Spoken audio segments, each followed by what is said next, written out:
Hello, everybody. Welcome to the season 4 finale of Your Time Starts Now, a Taskmaster podcast. I am not Emerson. I am Joe. And I am not Joe, I am Emerson. And did you already say that this is the finale of Series 4? I wasn't really listening. Yes. Okay then, well, welcome to the Series 4 finale of Taskmaster, covered on our podcast. Your Time Starts Now, a Taskmaster podcast. Who would have guessed? I imagine most of the people who are listening to this episode, unless they've magically had a podcast foisted upon them. Sorry to break it on you, but this is not actually a Time Starts Now Taskmaster podcast. This is the Joe Rogan podcast. And I'm Joe Rogan. If we did that, we'd have a lot more listeners. And at least it could be a math. I thought you were going to say this is a Masked Singer podcast, at which point I would be leaving. Oh no, it's starting again in this country on New Year's Day, and I'm really excited. I know you like the Masked Singer, but I cannot stand it. I just want to say, in the British version that's starting on New Year's Day, there is a costume of a puppet rabbit in like a Transformers robot costume. Why? Creativity. Anyway, this is not actually a Time Starts Now. It's a Time Smart. I can't even get the name of our own podcast right. This is not your Time Starts Now, a Taskmaster podcast. This is the Joe Rogan podcast. And I'm Joe Rogan. I believe it's technically the Joe Rogan experience. And also, it's from everything I've heard, neither of us is enough of a dude bro for us to be Joe Rogan. Have you eaten your horse dewormer yet? No. The Joe Rogan podcast has so many episodes that it's practically impossible to find the beginning. I mean, I also distinctly don't want to find the beginning. I'm going to level Why with not? you. I don't... Because you think it'll be dog crap. Well, yes. Also because I don't listen to podcasts that much. Like, I make one. I don't listen to them. I listen to, like, one podcast other than this one, and that's about it. Okay. Do you listen to other podcasts besides the one you make? I do. I unfortunately listen to the official podcast. I listen to one or two podcasts based around Harry Potter and Masked Singer, obviously. And I'm listening to audiobooks as well. We should start sending anonymous threats to Ed Gamble's podcast. Challenge him to come on the show. Speaking of audiobooks, today I finally finished marathoning the Harry Potter audiobooks. Oh. Did you get... The only thing I know about the Harry Potter audiobooks, because I just read the books, I didn't even watch the movies, because the early CGI in them... Yeah, the early 2000 CGI does not stand up, but the one thing I know about the audiobooks is that apparently Stephen Fry, who did the books as the narrator, was really unable to say the word pocketed it. Like Harry pocketed it. And he mentioned to J.K. Rowling, do you mind if I change this word? Because it's an unabridged reading, so you can't change anything. And she said no. And he must have, before that, she continued to use the word just to spite him. She did, because apparently before he'd been asked to do the audiobook, he'd met her and had been like very slightly snide to her. Because I think he just sort of thought the books were like, it was going to be like a passing fad or something. Mm-hmm. So this was like revenge. Boy, was he wrong. Mm-hmm. It was like the early 90s. It's like, no matter what anybody's feelings about the books Harry Potter now, didn't exist till like 97 or something. Yeah, no. It's like this was like 1998 when he accidentally offended her, and then he recorded the first audiobook in 99. If that gives you an idea Oh, on the time okay. frame we're talking about. Harry Potter had a very brief period of not being that big. Like the first print Well, run was of a couple course. thousand books, and then it exploded before the second book had even been published. So there was a very brief time period in which it's like, yeah, this isn't going to be anything. That's why, actually, if you have a first edition of the Philosopher's Stone You in don't call it the Sorcerer's Stone because you're American. uh yeah, it's the Harry Potter and the Philosopher. Is it the source? Shit. Which It's the version is the Sorcerer's American? Stone in America, which I It wholly is. believe It is is. not the right title. It's the Philosopher's Stone in the UK. It's the Sorcerer's Stone in America. But the first edition, the first printing of the first edition was the Philosopher's Stone. There were like a couple thousand copies printed in the UK, UK only release, and they only really went to libraries. And so those are like astoundingly rare as far as rare books go, like Harry Potter merch sort of things. What does the first edition look like? Oh, it's got a really bad drawing of the Hogwarts Express on it, I think. Oh, I've seen the I think I actually had a. I don't think it was like the very first edition, but it was definitely one that had that picture of the Hogwarts Express on it. Yeah, no, there's a first. I just typed it in. It was um this Published is the in first. '97. Yeah, this is the first edition. First impression is there's a couple copies I'm seeing here of it going for anywhere between 5,700 and 12,000 US dollars. I Fucking don't hell. I don't know if they'll get it, but it's one of these very it's because it's a small print run, Fair more or enough. less. Also, on the topic of Harry Potter, they just announced the next Fantastic Beasts Fantastic movie, Beasts. I've lost interest in which the is Fantastic Beasts. oh no, nobody cares about them anymore, which is why this one has like Fantastic Beasts in really small text, and then the like The Secrets of you know Dumbledore is what it's called. Fantastic Beasts Secrets of Dumbledore in enormous letters, and it's like you really don't give a shit about where that sub series was going, did you anymore? Yeah, I mean, Which I think it's what's obvious with like because I saw the first Fantastic Beasts, which is just called Fantastic so did Beasts and Where I. to Find Them. I saw that in the cinemas.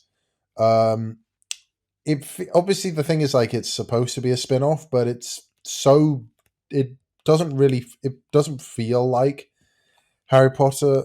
Well, Not it well, doesn't have to yeah, feel no, like because Harry Potter, but it doesn't feel like the Wizarding World. well, yeah, they said it in America, obviously, but And the it's got the guy who voices there's Sid in Ice Age in it. who The guy who voices who Sid was in that? Ice No, Age. no, no, no. Who was that? Josh I Gad? think That's right. no, Josh Gad did voice Josh Gad voices Olaf. Olaf. Yeah, who was Sid in Um, Ice Age? Sid in Ice Age. John Leguizamo. Oh, John Leguizamo. Yeah, that's his name. Yeah, and Leguizamo. I think you need to Leguizamo. apologize to John Leguizamo. That's right. I forgot Dude, he was okay, in. Mr. John Leguizamo, famed American actor known for Jacob in Fantastic Beasts and Sid in Ice Also, Age. also, also notably as Luigi in 1993's Super Mario Brothers, and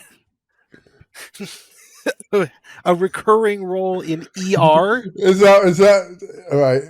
And then a John name that Leguizamo.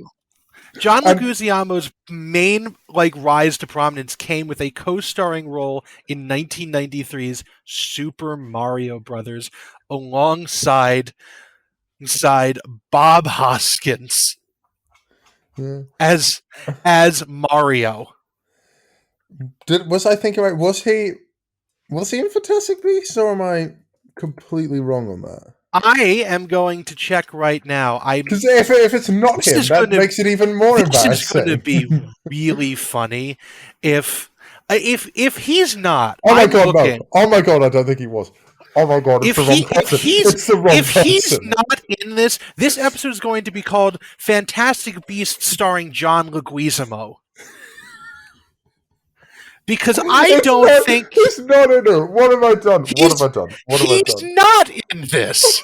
He's not. He was in The Adventures of Puss in Boots. He was in Ice Age, all of the Ice Age movies.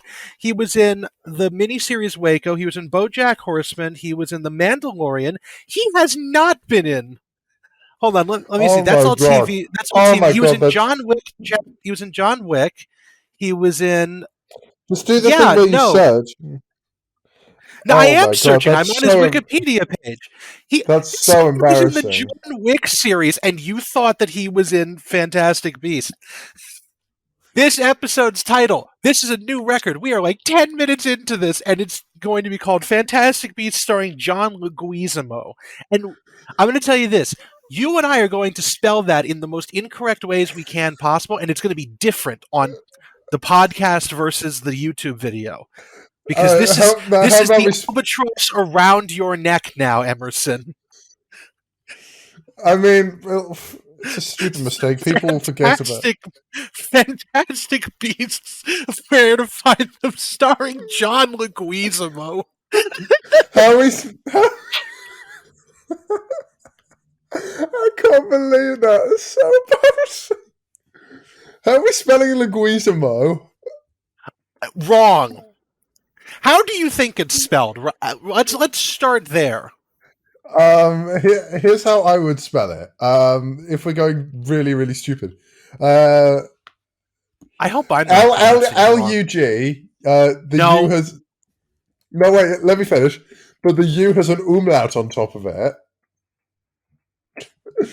Okay? Okay. So, W-E-E, like we... Or should we do it with two I's like the Nintendo console? Oh my god.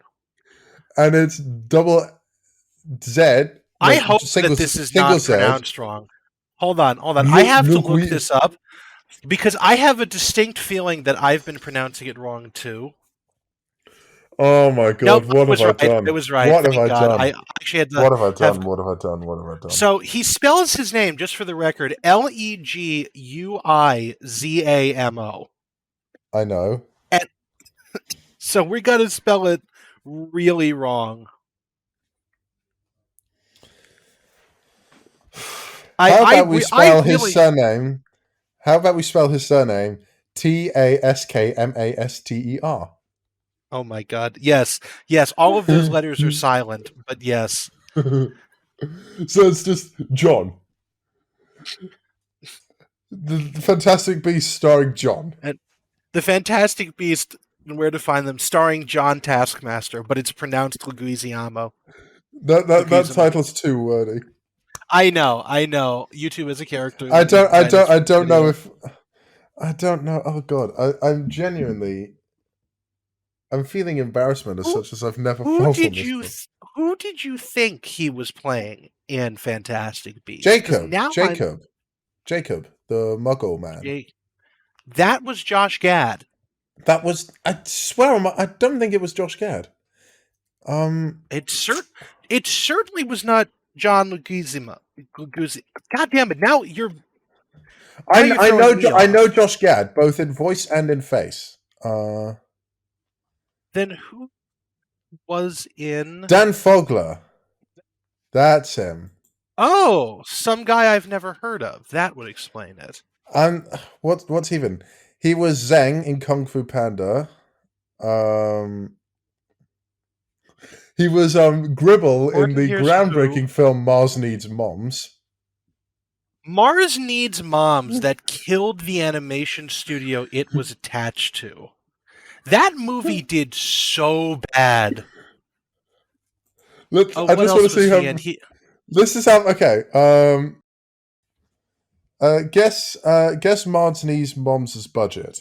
It's hard for me to say because British people. This was like a $60 million animated movie that made nothing. No, it was no. Listen, it had a budget of 150 million. Didn't even make 40. I know. I just opened up its Wikipedia page. It's like that is like, Disney had a couple of outrageous flops around this time because there was also that like John Carter of Mars movie that made no money. Was Chicken Little a flop? I don't think Chicken Little was, and I don't think it was a. No, it wasn't. It wasn't super. I don't think it but was it a Disney movie. Either, no, Chicken Little was a Disney movie. It was, but no. Okay, It was the so second highest grossing animated film of 2005. Can you guess what the first one was? Madagascar. I am also on Wikipedia. We this isn't fun if I ask you questions and you've just got the answers in front of you. Okay, fine. Ask me a different question. Can we start the episode? Yes, we can. I'm not sure if we're keeping that title. I'm sorry, but okay, we can figure it out. But this is. I do not want to die. I do not want that on the internet. No, it'll be on the internet regardless. No, will it? We're recording this, but I can edit it. Or are you just going to keep referencing it so it's impossible for me to edit out? I will keep referencing this. I will buy you next year. Because now that you're going to buy me. I'm not. My body's not for sale. If you take this out, your birthday present next year and your Christmas present next year will be John Leguizamo themed. John Leguizamo? No, it was John Lügweezamöö. I looked up how to pronounce it. Should we just call this episode John Lügweezamöö? Yes, but we have to butcher the spelling so badly. I've butchered the spelling as is. Let me put it in the Discord. Let me put it in the chat for this. Oh, goody! This is going to be amazing. But yes, no, I don't want to. This thing's being a bitch. No, I want to send it. Fuck off. There. Lügweezamöö.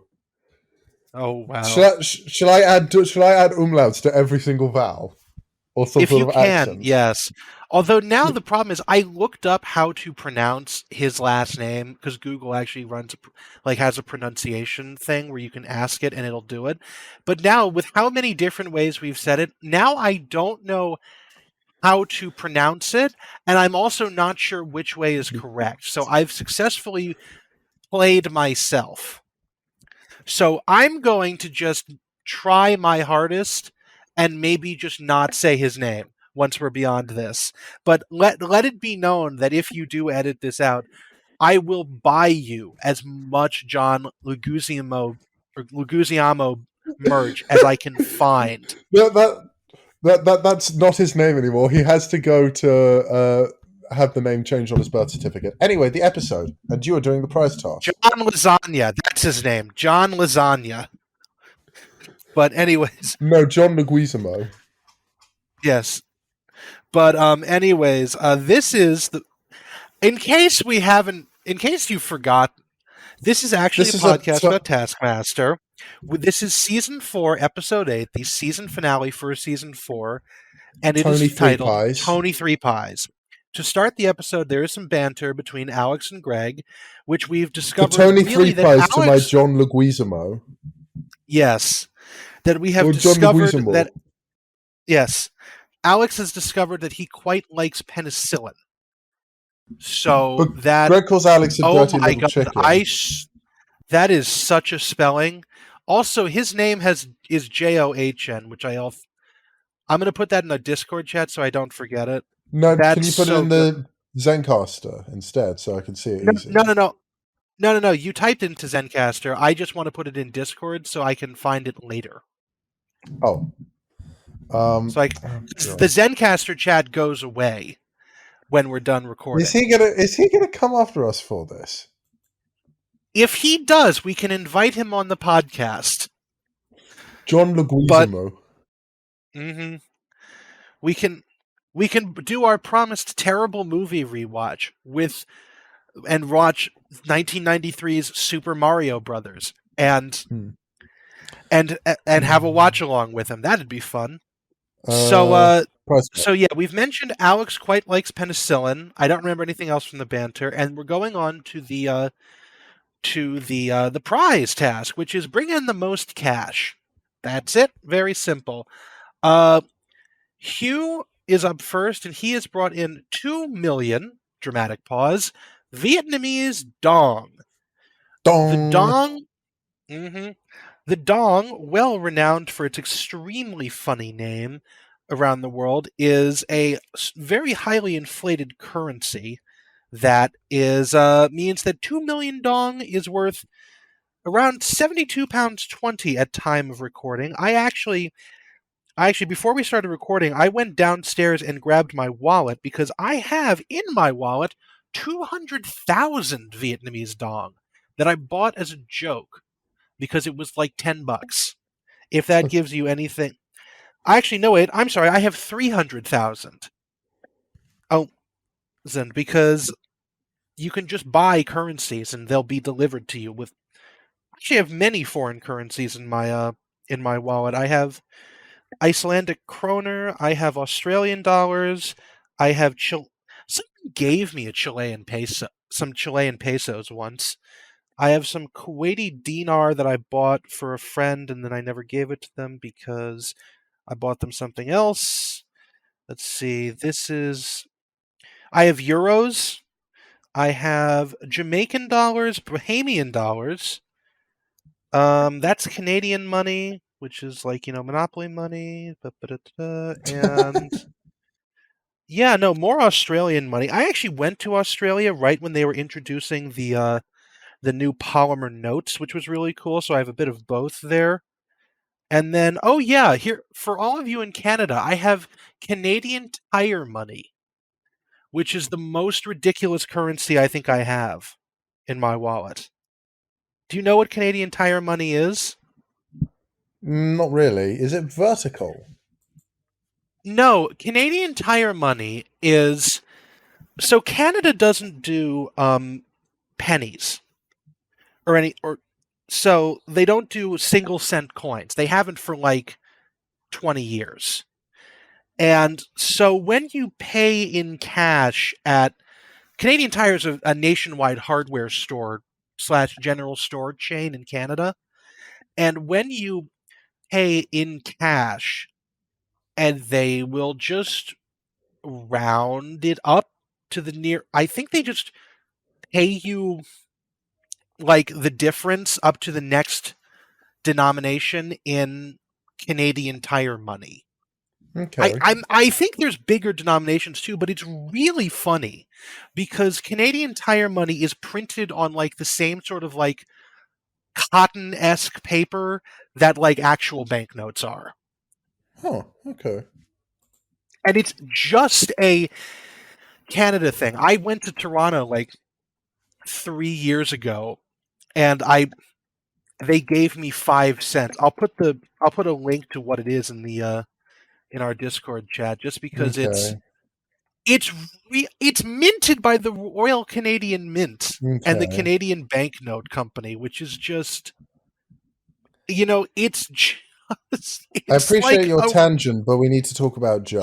yes. Joe Lycett, yes, he brought in £250 in pennies.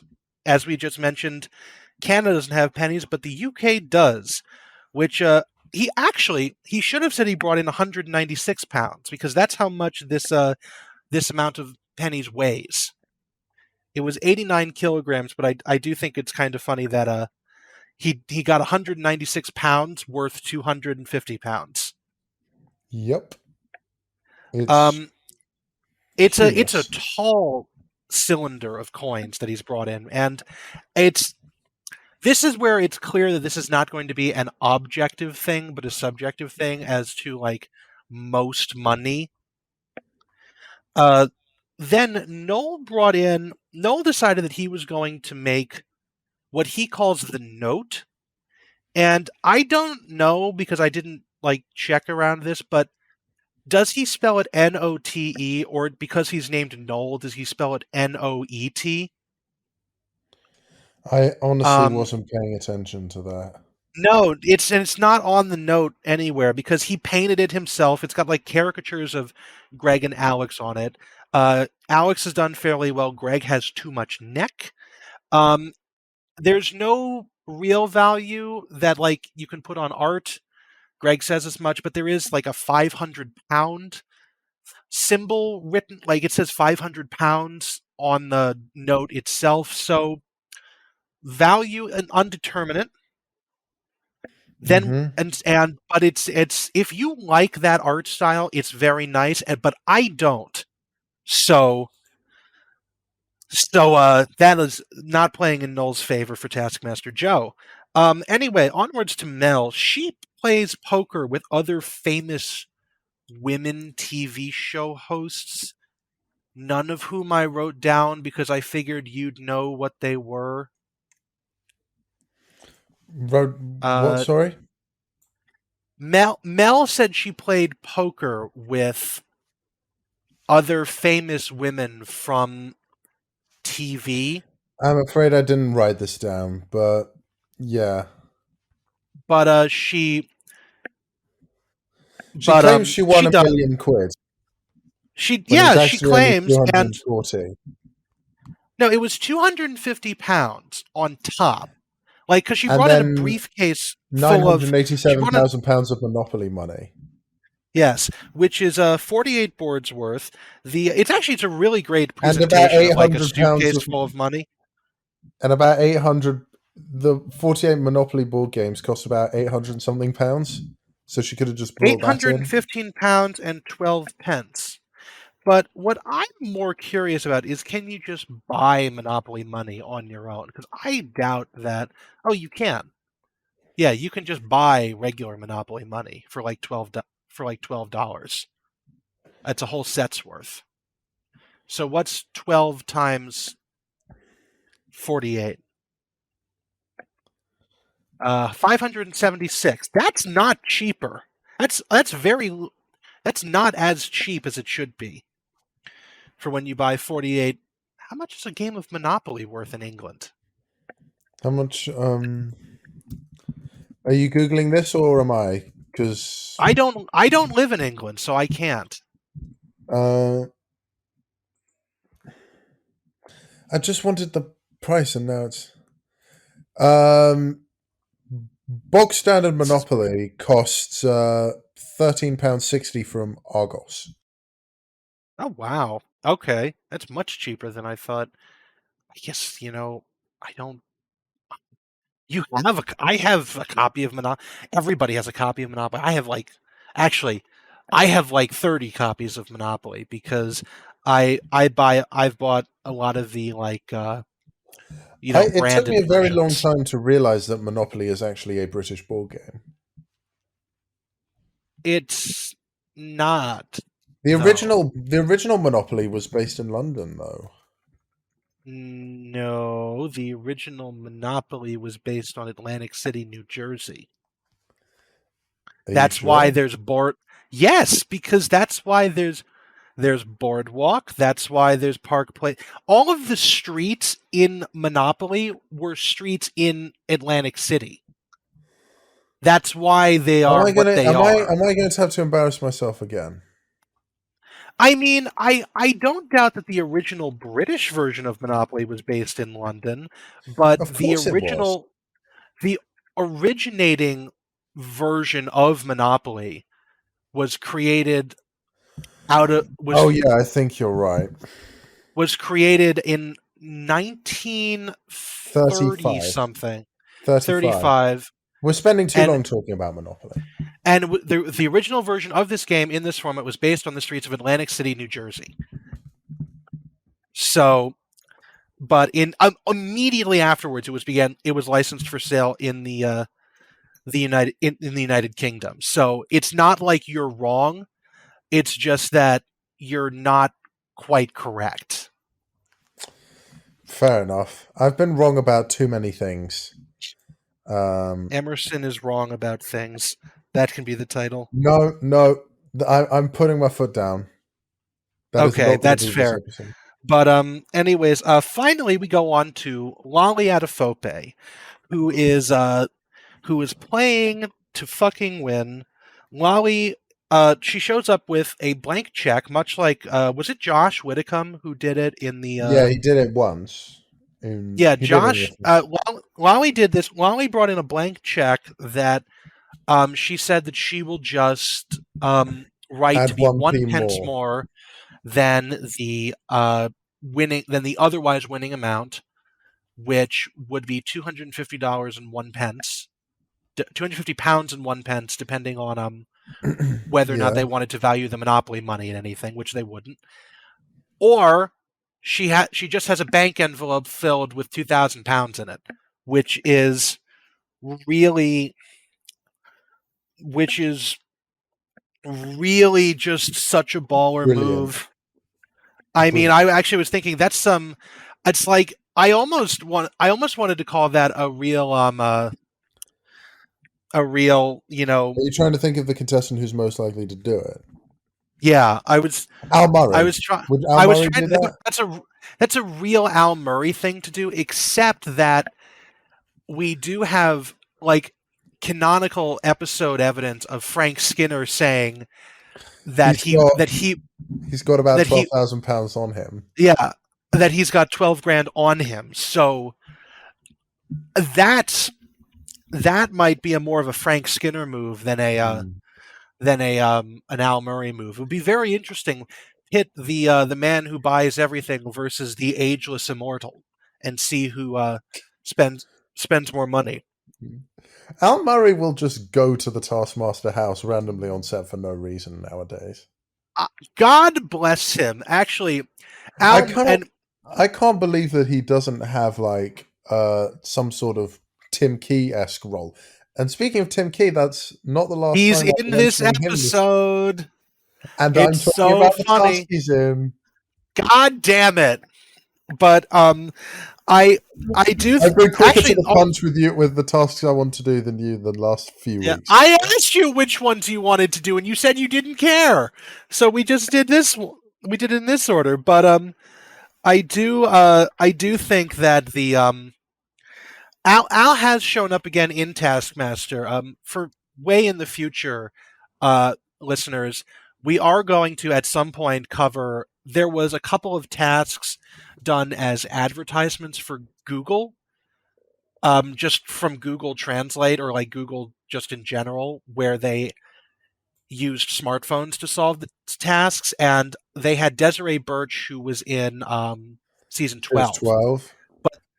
But they also had Al Murray come back for this, and Al was fucking delighted to be there. So it makes too much sense as to why Al Murray was the one who came. I think we will we'll cover those at a later date, because there's only like 2 or 3 of them, so we could seriously they're all just do it as like adverts for a Google phone.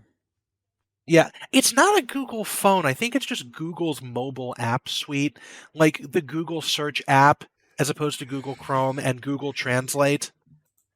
We're 35 minutes in. I don't want this episode to be long. Anyway, I'm sorry. This is our Christmas special.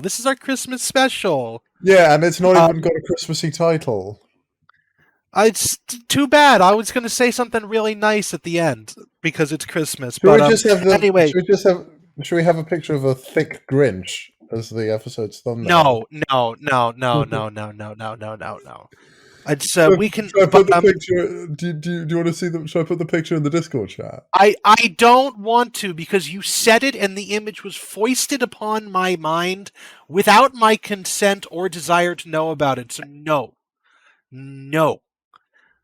We're going to have a picture of John Lügweezamöö's face. That's what we're going to have. John Lügweezamöö's not a real person. We're going to have... Okay, no, here's what we're going to do. We're going to take the cover to the first Fantastic Beasts movie and put John Lügweezamöö's face right in the middle of it. And that's going to be the poster. That's too much work. I will do it. It will take me 5 minutes. It's not going to look great, but it'll be funny as shit. Anyways, scores. Greg Davies 5 as usual. Gave Hugh. Joe 4. Yeah, he gave Lolly first. Hugh 1. Yeah, Hugh came last. Hugh seemed deeply confused. Drop the Taskmaster Joe theme so we can go through this.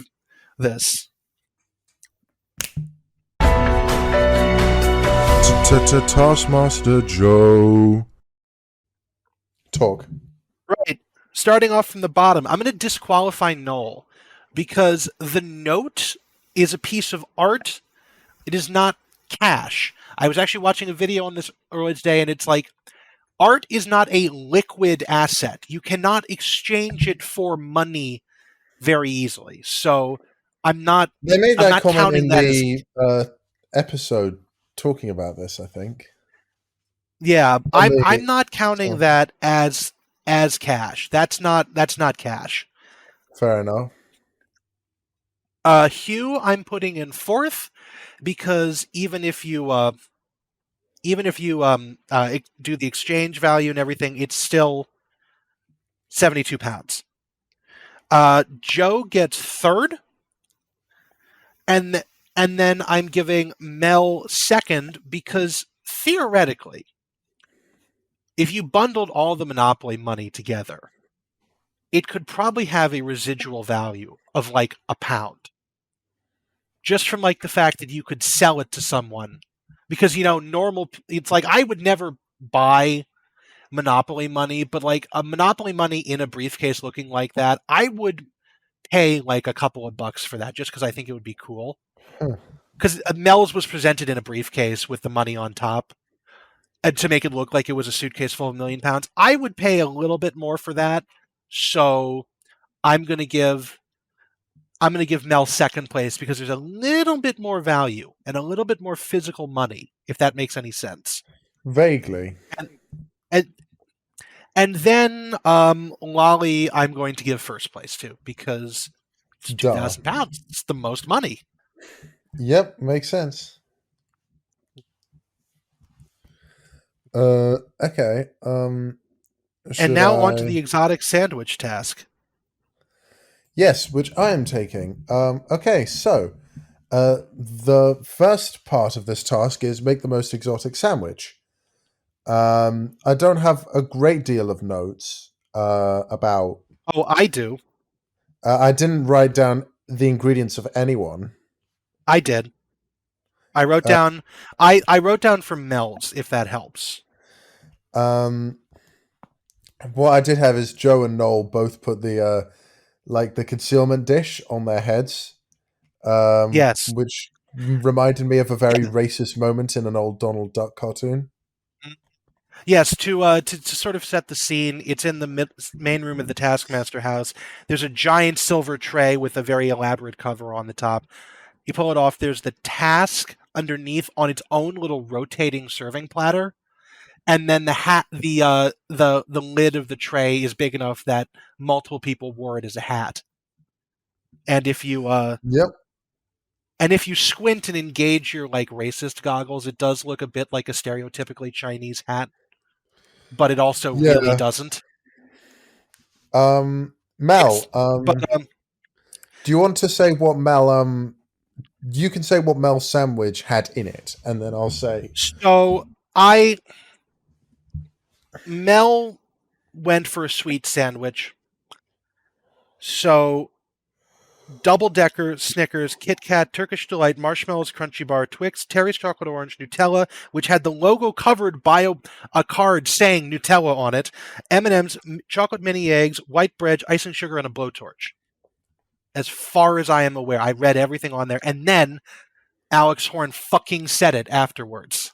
And he said it much better than I just did. Pretty much, yeah. But this brings out the one of the greatest catchphrases ever. The catchphrase that will top God damn it, fuck no, and anything that suggests disappointment and regret. Oh, gang. That is a killer two-worder. Because it is so Mel. It's so Mel. It's so good. Oh, gang. It's I could picture that being like, do you know like the meme where it's like it shows the brain getting bigger?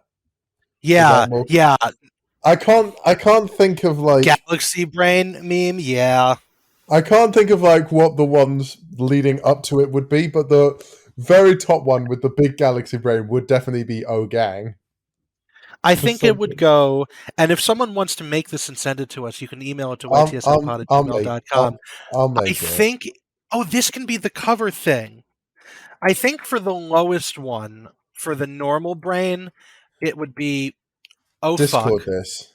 Discord I this, think it would okay? be, I think it would be, oh fuck. Then Oh the fuck. next brain would be, God fucking damn it. The next one would be, oh fuck, I can't believe you've done this. Is that what that one video is? Yeah, I And think then it's the last fuck one I is, can't believe. Oh gang. oh fuck, I can't believe you've done this. And then the Galaxy Brain is, Oh, gang. Oh god. you'll have to make that. I don't I will. We've made we've got to, what's going to happen to the Fantastic Beasts John Lügweezamöö? there's this whole episode can just spawn memes within memes just to make fun of us.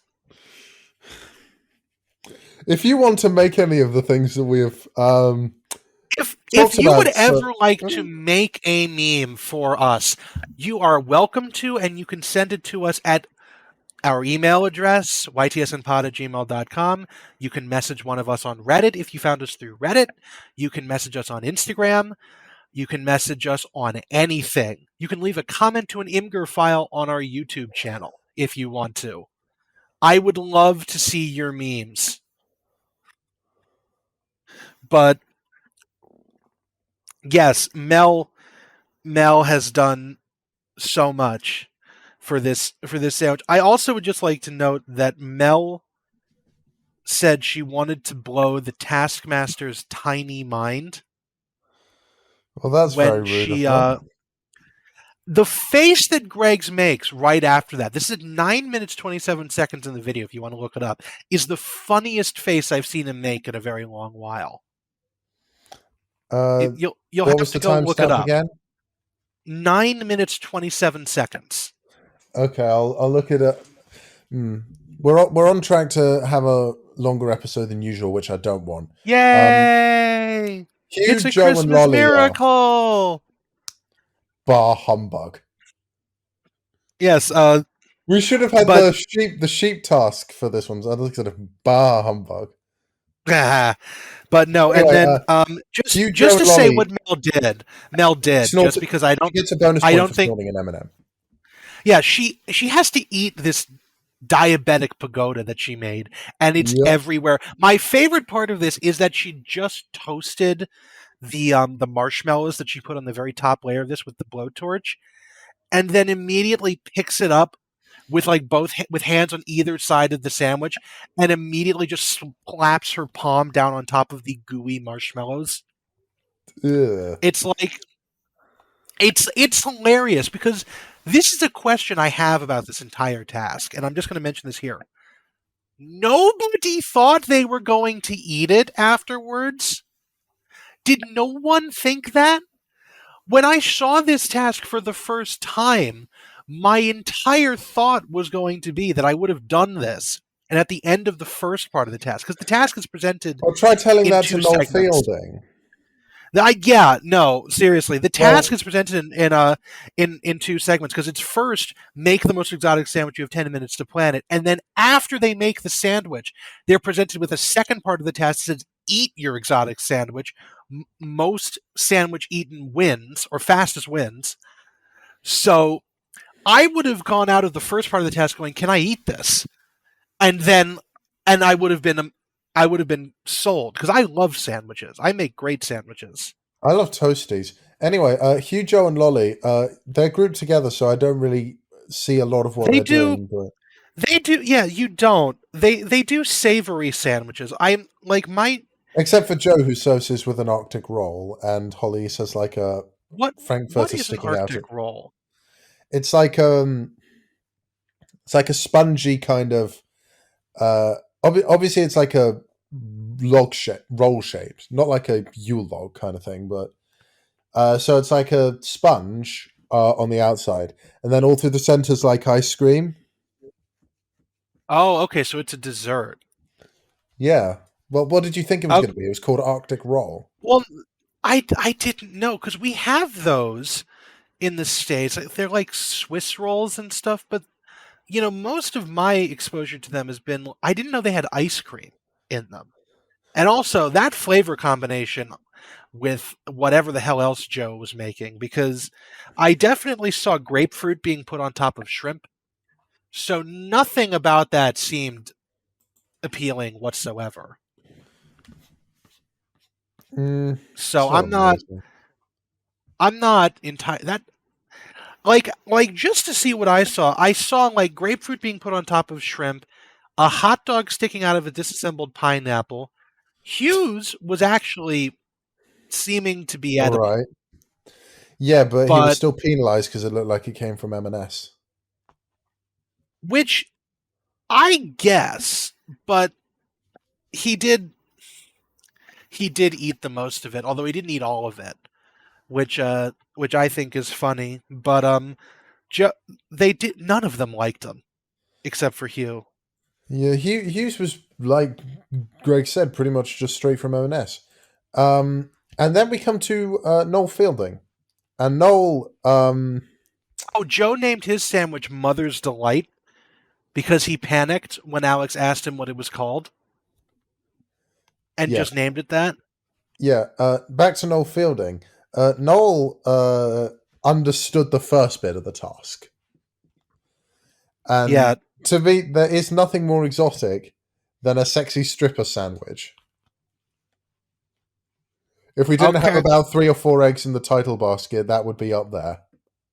Sexy stripper Yeah, I'm sandwich. I'm gonna say my entire notes for Noel's ingredients list is oh no, period. Wholemeal bread, pita, baguette, rope, tape, dancing, dot dot dot, and Alex, But which yeah, is just great. What Noel does is he looks through like he looks like through the hole of a bagel, while Alex no, does it's a it as hole well. carved through a piece of wholemeal bread. Oh yeah, it is. Another I don't know another why he one just is didn't look through is the hole of a placed in bagel. because man, that is not what you should be questioning here. That is not what you should be questioning. All right, then what should I be questioning? Why is he doing this? Because he What wants to possible fucking win. that I that's not the why that I'm referring to. The why is this a thought that you have? I There don't should not know. I'm tired. It's 11 o'clock. I know. It's like why on earth would Noel Fielding be thinking of this? That is the question I had. Anyways, Anyway, yes, Noel. continue. So yeah, Alex does his sexy stripper dance. Noel is given the second part of the task, and he just breaks down in laughter. Hmm. So then he has to try and eat the sandwich. What he manages to achieve is just biting one little bit of the bread off of Alex's head, but also cutting a bit of Alex's beard off and eating with it. I think he says, "What does he say? The beard does he say the beard tastes gingery or something?" He enjoyed the taste of the beard, which is vile, but I did not recall why. I assume If Alex's because beard had facial hair, it probably would be stem ginger. if Alex's beard had facial hair, No is that flavor. the flavor? Ugh. Shall we just call this episode a big fucking title basket? Mm, maybe, probably not. Or I just John we're Leguizamo? g- we're gonna get so far into this that by the end of this, there's just gonna be the meme of the Galaxy Brain meme, but it's all our different ideas. And we just call the title. Oh wait, what? I'll tell you this after recording, okay? But Okay, yeah, that's something to okay, keep and you on tenterhooks. right. Anyways, the sandwiches are judged twice. First, there is the exoticness, and then there is the amount being eaten. The exotique, as you could say. So Hugh is put in last, Mel 4th place, Lowy 3rd place, Joe 2nd, and Nole 1st, as far as how exotic they are. And then for the amount eaten, it's exactly inverse. Everybody gets 6 points, except Nole and Mel, who get 7. For the snorting and... No, for eating Alex's hair and snorting an M&M, respectively. Yes. And then I, as Taskmaster Joe, would swap Hugh, would put Hugh in 2nd place for the exoticness part of the task, because I feel like his sandwich deserves point for being edible. Deserves more points for being edible, because I would not think that whatever the hell it was Lolly made was exotic. I would think it was vile. Hugh's is both exotic and edible, which I feel pushes him up one. Anyways, nothing else has changed. I won't drop the jingle in for that one, because the change you made itself was not significant enough. Yeah. Now, anyway, this is yours to fully talk about. I do have a question first. What sandwich would you have made if you had been told to make an exotic sandwich? This one's difficult, because I feel like if you're just going on making the most exotic sandwich, nothing would probably gain more points than doing what Noel Fielding did. Yeah, but you wouldn't know that if you had done it. Yeah, but it's like, all right. Without the knowledge of Noel doing it, I would probably have just made one with a lot of plant-based meat and salad ingredients, because it's like plant-based meat is very like, oh, and it's very... I hate to say this, but I cannot think of another way to put it. Plant-based meat is very in right now. Yeah, no, what I would have done is I would have... With the knowledge of Noel, I would have done the thing he did with Alex, but I would have done it with the entire camera crew. That's very not... That wouldn't have gotten aired. Let me just tell you that. But, I mean... that could have been shown in privately. I don't want to think about that image. Anyways, what I would have done is I would have just basically made like a version of the sandwich from the Jackie Gleason movie Back to School, which is where he hollows out like a baguette or like a loaf of bread. It's like a throwback. Well, it's not. He doesn't hollow it out. He cuts it in half lengthwise. Did you deliberately say hollowing out a baguette in reference to the title? Not on purpose, but he hollows out a loaf of bread and then just starts, and so he has as much room as possible to put stuff into it. And I would do stuff like that for but I would do it with like the finest ingredients I could. So like, slices of prime rib, caviar. Wow. The really expensive kinds of ham. I know they make edible gold leaf. That sort of thing. It's just so it would be like, this sandwich cost the production £3,000. That sort of exoticness. But this task, I just want to point out, took so fucking long in the show. It was like we're in like task 2 by like the 25-minute mark, which is the halfway point in the show. Task in terms of our podcast, the show would have been over and we've not even talked about the second task. No, but like this task went on for a long time. I just think that's very interesting to point out. The entire second half of this episode was very fast paced. Yes. So we're on to task 2, which brings us back to Chesham United. Yeah, Chesham United, notably the home of golf, in which we have 3 objects and some other objects. The task is strike one of these objects the furthest distance with one of the other objects. You have 3 strikes with your chosen object.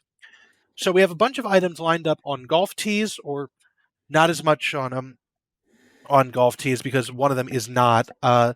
We've got a thing of Baby Bell cheese, or I'm not sure if Baby Bell's a brand name, but it's the round It is. It wax. is the brand name. It is the brand name. Okay, other cheeses are available, but it's the wax round mini cheeses you can buy at the store. Yeah, Um, British a people will rubber know what I'm duck, talking about. a rubber duck, and a ping pong ball are all on golf tees, and then on the ground is a coconut. And this does answer a question I had earlier in this season, which is that in the kick the bag through the football net task, Mel had a golf tee that she used to get the bag through the loop in the back of her I suggested that shoe. that team must have come from this task. I'd forgotten this task happened. But yes, you are undoubtedly correct because Mel must have had one. But additionally, we have as far as objects go, we have a golf bag which contains a pool noodle, a giant pencil, a pool cue, and is covered with an umbrella. Now, nobody used the golf bag or the umbrella as an implement, but I feel like somebody should have. But as it turns out, actually everybody except Lolly used the pool cue. Starting out with, we get Joe and Mel, who both use the pool cue. Mel goes for the ping pong ball while Joe uses the coconut. And He he actually decimates the coconut on his first hit. He does. He actually was like, "What happens if I destroy the coconut?" And he doesn't think about it any further. Additionally, he puts the coconut on a tee because he had a cup of tea with him. So he puts the coconut on top of that to give it a bit more height. I like that play on words. Oh yeah, no, that's a great bit of lateral thinking. Mel took 2 swings before she hit it on the 3rd try. Joe, I think, hit it 2 of the 3 times, but the coconut on the next hit was just gone. But he did manage to get like a chunk of the coconut, 18 meters, 45 centimeters. Mel got the ping pong ball, 8 meters and 12 centimeters. That she did. Then we go on Did to it give Lolly. Joe's? Did they give Joe's distance? I didn't Yes, hear it they mentioned did. in the show. Yes, they What did. was it? 18 meters, 45 centimeters. I must have missed that because I don't recall them saying it in the show. Oh no, yeah, they actually. This is very nice. They gave out all the things very clearly for once. But Well, I must be deaf then. you were probably thinking about John Lügweezamöö. Anyways, He never onwards leaves to my mind. nope. Anyways, onwards to Olali, who has a very, again making callbacks to other episodes. This is the sort of attempt at this task that I would expect out of Roisin Kennedy from season 1, of just utter failure, because she uses the giant pencil, which this giant pencil is significantly larger than a normal pencil. It's maybe the size of your forearm and not, a couple inches across, but it's not, appropriate as a hitting implement unless you're not that bright. And then Lolly tried to use it as sort of like a baseball or a t-ball hit, where you throw it up, where you throw the chosen object up in the air and then swing at it one-handed, which does not go that well. She uses the coconut, which only makes it worse. She misses all 3 times, is the only one to not hit it. Got it, and the coconut fell to the ground and bounced a little bit and 25 centimeters away. So, well done. Yep. Well done, Lolly, channeling Roisin here in an uncharacteristically bad attempt. Because normally Lolly does very well. Yeah, She is I mean, she in the does. studio. She does the She's even best. not that proud of it. Yeah, Lolly, as we mentioned, Lolly is the most successful prize task contestant of all time. Yeah, But yeah, she's not. No offense to Lolly, but she's not the best at everything else. yeah. Finally, we have Hugh and Nole, who both have pool cue versus cheese.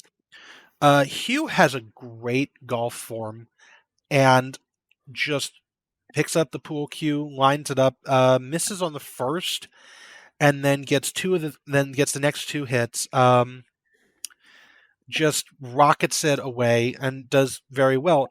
Nole snaps his pool cue in half, which actually draws some gasps from the studio audience, and then he does a proper golf swing with the shortened club. Interestingly enough, the return of motion graphics occurs because we see that the cheese is tracked in its Trajectory. flight Trajectory? like you would yeah, in its trajectory like you would see on golf channels. If you ever watch They golf do it on in TV, Wii they Golf as well, which is fun. yeah, but in golf nowadays they actually put a little tracker chip in the ball so they can do that live. And Yeah. Nole does obviously Nole's wasn't that they didn't put a tracker chip in the cheese, so they had to probably manually track that across the shot, which is amazing. They actually do it twice because then they show from when Nole hit it, and then when they actually out measuring where it was, they showed the graphics again, and I think that's very cool. Alex thinks that this is the best thing Nole has ever done in his life, and so Hugh Did you gets talk 24 meters. Hugh? What? Hugh's was it Hugh? Was it Hugh or Noel that Greg made the Tony Three Pies reference I to? don't remember. Greg I think it might. made I a think it Tony. must have been Noel Well, because Greg it came was. some. It must have been Noel because he said something about Well, no, uh Greg made Tony the, Three Pies joke in reference to himself in regards to something else that someone said. I don't remember. I thought you were going to have this written down, so I didn't. So maybe we'll have to go back and listen to it. If you can be bothered, do you want to just drop in the correct soundbite here? do I do it or do I not do it? Have you got a coin? I don't know. Let's see what happens. But here, All right. I'll just say it anyway. We suffered one of the biggest technical difficulties in a very long time. Basically, Joe's entire computer shut off, didn't it? yeah. Fortunately, I'm fucking amazing and managed to save the Zencaster file because holy shit, would that have not ended well? Um. Anyways, we were talking about flipping a coin, and just because, why the hell not? Because the computer came off because I bumped the cord while I was flipping the coin. Let's see. Tails, you don't have to do shit. Anyways, continuing on. Um, Holy fuck, that almost was a disaster. it was. Okay, the final VT task of the series: do something surprising with this rubber duck. We've been going at this for so long, and I'm so tired. I'm going to breeze through this one. Joe is not going to say a word, and we're going to be done and going on to the live task pretty much instantaneously. So Joe, he brings the rubber duck with him, and he writes on the bottom that he's bought Greg a holiday in a timber yurt 1,000 feet above sea level. Good. Lolly fills up some balloons with helium and flies the duck away in them. Good, but not great because Greg thinks that it's ideal thing Lolly would do. Hugh references that ask Greg what noise ducks make. Mel makes an obscure, a weird quacking noise, which I'll probably play the soundbite of here. What noise do ducks make? Quack, quack, quack. But instead, he's strapped one of those things to the bottom of the duck that makes it go moo, like a cow. So it's a mooing duck. Mel does something with a curious box, and the duck ends up in there somehow. I have absolutely no idea how she did this trick, and I do not care. Nole marries the duck, and Tim Key is the priest. The scores go: Mel gets 5, Nole 4, Joe 3, Hugh 2, and Lolly 1. Do you have any objections? I was going to do Taskmaster Joe. Okay, then go. Which Taskmaster Joe.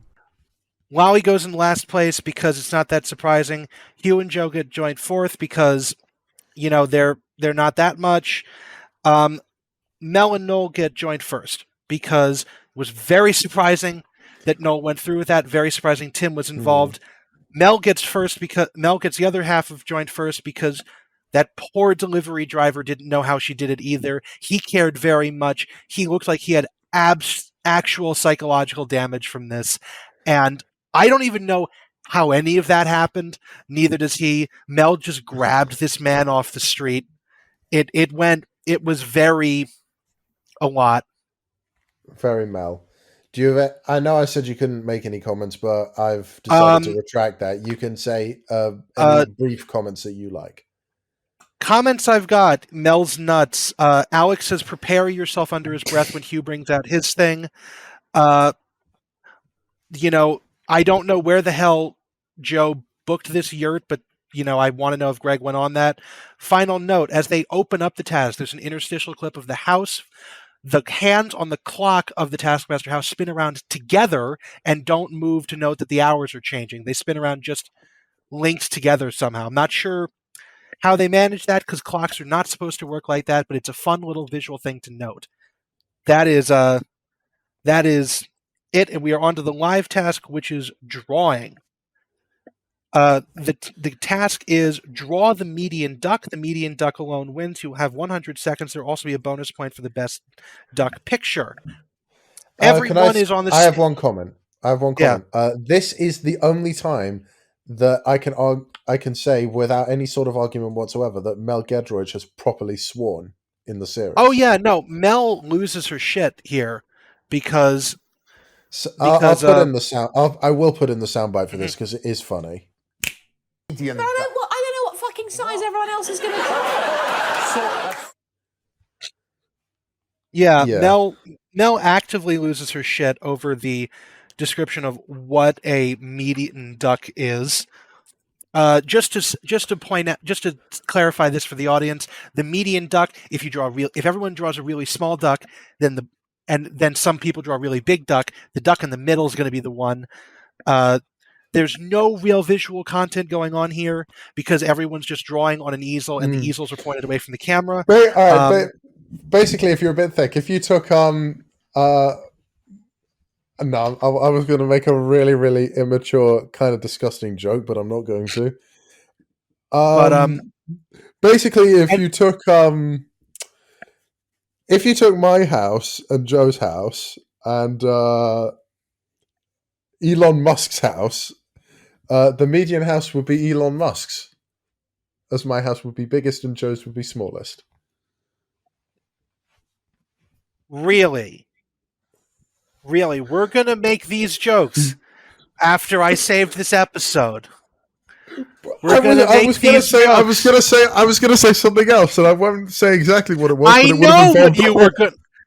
I know what you were going to say. I can tell context. Oh, good. Oh, funny. You're really funny, Emerson. You're really funny. I save this fucking episode, and I save all the John Lügweezamöö jokes, and this is how you repay me? Anyways, notes from the drawing stage. Alex makes totally nonsensical commentary about people's art. Doesn't really seem to do anything. Then they have the reveal of which duck is which. Interesting note, they have the audience call out which duck they'd like to see, like they're in a panto. Duck 1, Duck 2, Duck 3. Yeah, except they do it in 4, order, which is really it sort of kills the joke. Because they should have had like Duck 1, Duck 5. It's like, because obviously the panto audience would be like, oh no, it isn't. But Hugh's duck is red and green and doesn't look like a duck.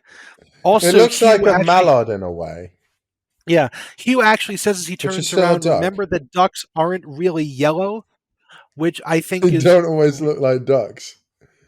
Yes, Joe has drawn the words. No, he has written it.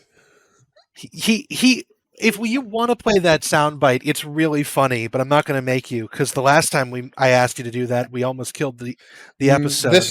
This one's funny though. I'm okay with this one. Yeah. You asked to see the median duck. Mm-hmm. So I did the median duck. Yeah. That says, and I have drawn the median duck. Or have you written it? I have drawn it. Please. I have thought about the task, and I have written, drawn. Or He's have also you drawn written it? He's also drawn a really, really tiny duck below it. Then after that, Lolly has drawn a cute-looking duck and also a really nice message about how she liked being on Taskmaster. Aww. And then Mel has drawn a duck that is green and is a comedian duck because everyone else on the stage is a comedian except her. She's on Bake Off. And No, she is technically a comedian. Oh, I guess. Actually, she would be a comedian, which is spelled differently. Don't overcomplicate it. Don't overcomplicate it, please. And then Noel's duck is farting and slightly bigger than Mel's, which means that Mel's duck is the median duck, but Noel's is the best drawing because Noel's like a semi-professional artist, and so he gets the bonus point. Mel wins the episode by a single point and gets the money. She makes it rain Monopoly money, the notes of which still litter the floor when they come back to announce the winner of the season, who is Nole Fielding. Nole Fielding has won the entire season. Oh, good, we're doing that to our audience again. Yeah, that is season 4 of Taskmaster. That is I don't know when it aired, but we're recording this just before Christmas 2021. So will it go out before then? It should go out the Thursday before or the Friday before if we're keeping to our usual schedule. I'd actually like to do something we've not done so far. I would like to end on a joke. Okay. Well, I was going to say a couple like words to the audience because Greg's done this a couple of times where he but I want to end on a joke. Oh yeah, no, sure. I just wanted to say I just want to wish our listening audience, all 12 of you, a very Merry Christmas, a very safe 2022. Happy holidays if you celebrate Hanukkah. Happy New Year. Happy any other holidays you might. If you celebrate Kwanzaa, have a happy Kwanzaa, and everyone have a happy New Year. Have a safe and happy. We will return, and this is the first time that Joe here is hearing this on January the 27th. Okay, is that the joke, or are we just? Oh no, this is like a proper joke with a build-up and punchline that I want to hear. Why are you doing this to me, Emerson? Because I want to end on a laugh. It's been a rough episode. Okay. It has been a rough episode. It's been a rough series. We're recording this episode on the 21st. Our plan was to record it yesterday, but Joe's Browns game. The Browns game, which I'm just going to point out, that game was bullshit, and we lost, and it was a nail biter, and it was awful because the entire starting team got COVID, and they weren't allowed to play. They pushed the game back from Saturday to Monday. They still were out. We had some third stringer that everyone had to fucking Google who he was the day before. He played his heart out. They almost won, and it was a last-second field goal because fuck the Las Vegas Raiders and fuck everyone who likes them. Anyways, I'm just going to wish everyone else a very happy New Year. What's your joke? I love everyone in this audience. All right. You're not ready for this joke, okay? Okay, so you ready? What? Okay, so a man walks into a bar, and on the bar counter, he spies a jar of £1 coins. The bartender tells the man that there is a horse in the garden, and the first person to make the horse laugh gets to take the jar of £1 coins home. So the man goes outside, and a few minutes later, he takes the jar and leaves. The bartender goes outside to the garden to find the horse, rolling on the floor, laughing like a horse would. So the next night, the same man returns to the same bar, and this time there's a jar of £2 coins. on the bar top. The same bartender tells the man that the same horse is in the garden, and the first person to make the horse cry tears of sadness gets to take home the jar of £2 coins. So the man goes outside, and a few minutes later he comes and takes the £2 coin jar and is just about to leave when the bartender asks him to wait, and they both go outside to find the horse bawling his eyes out, looking completely and utterly in despair. So the bartender wants to know how the man was able to make the horse laugh one night and then cry the next. And the man said, "Oh, it was easy. Last night I simply told the horse that my knob was bigger than his, and tonight I showed him." Okay, that's great. I also just can I end You're on not a gonna. joke You're now? not. Yes, you can. Yes, you can. Man walks into a bar. Now, the end. Bye. Bye. Bye.